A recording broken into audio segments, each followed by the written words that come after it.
Hello అండి, అందరికీ నమస్తే. మీరు చూస్తున్నది లక్కీ ఛానల్ విశాఖ. నా పేరు లక్ష్మి. ఈరోజు చామదుంపలతో కర్రీ చేసుకుందాం. ఇప్పుడైతే చామదుంపలు తీసుకున్నానో వీటిని శుభ్రంగా నీట్గా కడుక్కోవాలి. మట్టది ఉంటుంది, మట్టది లేకుండా శుభ్రంగా కడిగేసుకొని కుక్కర్లో పెట్టుకోవాలి. 5-6 విజిల్లు వచ్చే వరకు కుక్ చేసుకోవాలి. స్టవ్ పైన పెట్టేసుకుంటున్నాను. మీలో ఎంతమందికి ఈ చామదుంపల కర్రీ అంటే ఇష్టమో కామెంట్ చేయండి.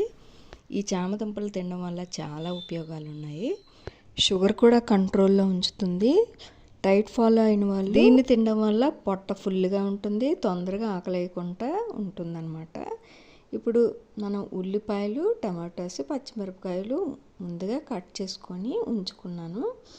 ఇప్పుడు ఇవి ఉడకబెట్టుకున్నాం కదా చామదుంపలు, వీటికి పొట్టు తీసుకోవాలి.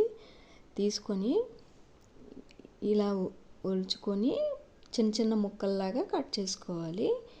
ఇప్పుడు స్టవ్ వెలిగించుకొని కళాయి పెట్టుకొని ఆయిల్ వేసుకోవాలి. దీంట్లో ఆవాలు, జీలకర్ర, ఉల్లిపాయలు, పచ్చిమిర్చి, కరివేపాకు వేసుకొని ఉల్లిపాయలు కొంచెం ఫ్రై అవ్వాలి. ఫ్రై అయిన తర్వాత టమాటా ముక్కలను కూడా వేసుకోవాలి.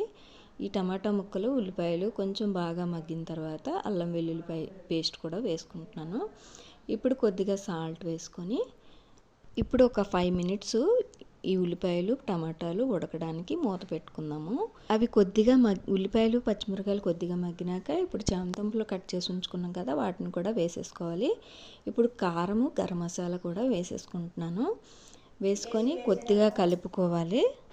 ముందుగా చింతపండును కూడా దీంట్లో వేసుకోవడానికి నానబెట్టుకొని ఉంచుకున్నాను కదా, ఫస్ట్ చూపించాను.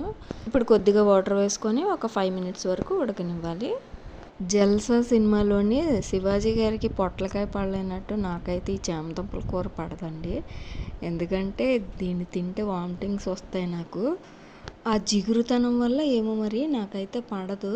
కొంతమంది శరీరానికి కొన్ని పడతాయి, కొన్ని పడవు. అలాగే నాకు చామదుంపలు అంటే పడదు అనమాట. ఇప్పుడు కర్రీ అయితే మనకి రెడీ అయిపోయింది. చివరిగా చింతపండు రసం వేసుకొని కొద్దిసేపు వరకు ఉడికినివ్వాలి. మూత పెట్టుకున్నాను. ఇంతకీ చామదుంపల కూర పడదు అంటున్నారు, ఎందుకు వండుతున్నారు అక్క అనుకుంటున్నారా? ఇదైతే మా వారి కోసం అయితే వండుతున్నాను. మా వారికి అయితే చాలా ఇష్టం ఈ కర్రీ అయితే మనకి రెడీ అయిపోయింది. చివరిగా కొత్తిమీర వేసుకొని దించేసుకోవడమే. చివరిగా అయితే ఒక రిక్వెస్ట్, వీడియోని పూర్తిగా చూడండి. చూసిన తర్వాత మీకు నచ్చితే లైక్ చేయండి.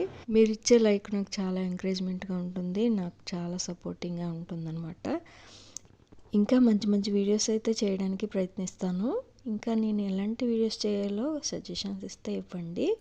చివరిగా అయితే మనకు చామదుంపల కర్రీ అయితే రెడీ అయిపోయింది. వీడియో నచ్చిందని అనుకుంటున్నాను. నచ్చితే లైక్ చేసి సబ్స్క్రైబ్ చేసుకోండి, ఇంకా షేర్ చేయండి, కొంచెం సపోర్ట్ కూడా చేయండి.